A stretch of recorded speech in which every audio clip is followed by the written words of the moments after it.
सोम नमी नहे अथाते सोम नमी नहे।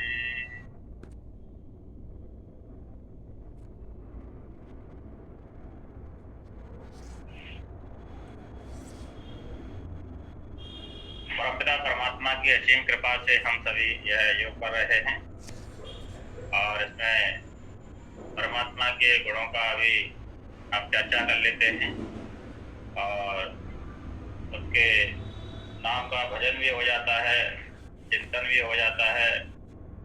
अनेक प्रकार से परमपिता परमात्मा के साधन सानिध्य में जुड़ने का प्रयास करते हैं। कुछ शब्दों की महर्षि स्वामी देवदयानंद ने सत्या प्रकाश में चर्चा की है, जो हम परमात्मा के 100 से भी अधिक नाम गिनाए हैं, हजारों नाम उसके हैं, लेकिन गुणवाचक नाम है। बाकी सब उस परमपिता परमात्मा का जो नाम है, मुख्य नाम है, जो सारी सृष्टि उस ओम के अंदर समाई हुई है, सारा जगत इस ओम में समाया हुआ है। ऐसे उस परमपिता परमात्मा का जो मुख्य नाम है, महर्षि स्वामी दयानंद लिखते हैं, यो विविधम नाम चराचरम जगत द्राजति प्रकाशति सब्राट है। कहते हैं कि जो विविध है अर्थात बहुत प्रकार के जगत को प्रकाशित करे, अनेक प्रकार से इस जगत के लिए प्रकाशित कर रहा है, जैसे सूर्य से, चांद से, नक्षत्र से, आदि से। इस तरह से जो सारे जगत को प्रकाशित करे, उस परमेश्वर को हम विराट कहते हैं, विराट के नाम से भी जानते हैं। और इसी तरह से अग्नि है, कहा यो सच्चति अच्छते गत अंगति वासो अग्नि ही। कहते हैं कि जो ज्ञान स्वरूप है, जो सर्वज्ञ है, जानने योग्य है, प्राप्त होने में और पूजा करने योग्य है, ऐसे उस परमेश्वर का नाम अग्नि है। अग्नि कहते हैं प्रकाशक, ज्ञान स्वरूप, सब सर्वज्ञ, कोई भी उसके ज्ञान से वंचित नहीं है और जानने योग्य है, प्राप्ति करने योग्य है और पूजा करने योग्य है। ऐसे उस परमेश्वर के नाम को हम अग्नि के नाम से जानते हैं। अग्नि हमारा हमेशा आगे ले जाने वाली होती है, हमेशा आगे ऊपर उठने वाली होती है। तो ऐसे ही अग्नि हमेशा ये हमें प्रेरणा देती रहती है कि तुम भी अपने जीवन के अंदर हमेशा आगे बढ़ो, ऊपर उठो, नीचे की कभी भावना मत सोचो, हमेशा ऊपर और उन्नति की तरफ सोचो। इसलिए इस परमपिता परमात्मा का नाम अग्नि भी है।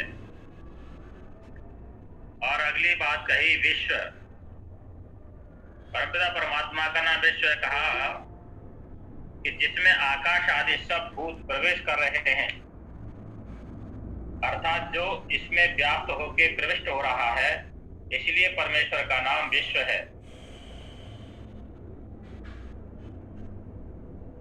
और अगली बात कही कि परमपिता परमात्मा जिसमें सूर्य, चंद्र आदि तेज आदि वाले लोग उत्पन्न होके जिसके आधार रहते हैं, जो सूर्य आदि तेज स्वरूप पदार्थों का गर्भ नाम उत्पत्ति निवास स्थान है, इसलिए उस परमेश्वर का नाम हिरण्यगर्भा है। हिरण्यगर्भा अर्थात उसके अंदर सब कुछ समाया हुआ है, उसमें सब कुछ व्याप्त हो रहा है, उससे अलग कुछ भी नहीं है। इसलिए कहा कि हिरण्यगर्भा है, उसने अपने गर्भ के अंदर सबको धारण किया हुआ है, सबको समाहित किया हुआ है। इसलिए उस परमपिता परमात्मा का नाम भी हिरण्यगर्भा है। यजुर्वेद के मंत्र में हम बोलते हैं हिरण्यगर्भा संवर्ताग्रे भूतस्य जाता पत्रे काशीत सदाधार पृथ्वी ध्यान ते माम कस्मै देवा हंसा विदेव। ये 8 मंत्र जो स्तुति के होते हैं, उसमें भी इस मंत्र की चर्चा आई है। तो इसलिए परमपिता परमात्मा का नाम हिरण्यगर्भा है। और हम जैसे वायु है, वायु भी परमपिता परमात्मा का नाम बताया गया है, जिसमें कहा गया गंधनम इंधनम यो बाति चराचरंग गति बलिनाम वरिष्ठ स वायु। कहते हैं जो चराचर जगत का धारण करने वाला, जीवन और प्रलय करे, जीवन को भी देने वाला है वही, और जीवन को नष्ट करने वाला भी वही है। वही प्रलय कराता है और वही सृष्टि का रचना करने वाला है और सब बलवानों में बलवान है। इससे उस परमेश्वर का नाम वायु है। सबसे ज्यादा बलवान है, सबसे ज्यादा शक्तिशाली है, इसलिए परमेश्वर का नाम वायु भी कहा गया है। और तेज नाम भी परमपिता परमात्मा है। तेज निशान है, इस धातु से तेज और इससे सिद्ध करने से तेजस शब्द सिद्ध होता है, जो आप स्वयं प्रकाश और शूर आदि तेजस्वी लोगों का प्रकाश करने वाला है। परमपिता परमात्मा अपने तेज से ही सबको प्रकाशित कर रहा है और स्वयं तेजवान है, प्रकाशवान है और शूर आदि लोगों का भी प्रकाश करने आ रहा है। सूरज अपने प्रकाश से नहीं चमक रहा, चंद्रमा अपने प्रकाश से प्रकाशित नहीं हो रहा।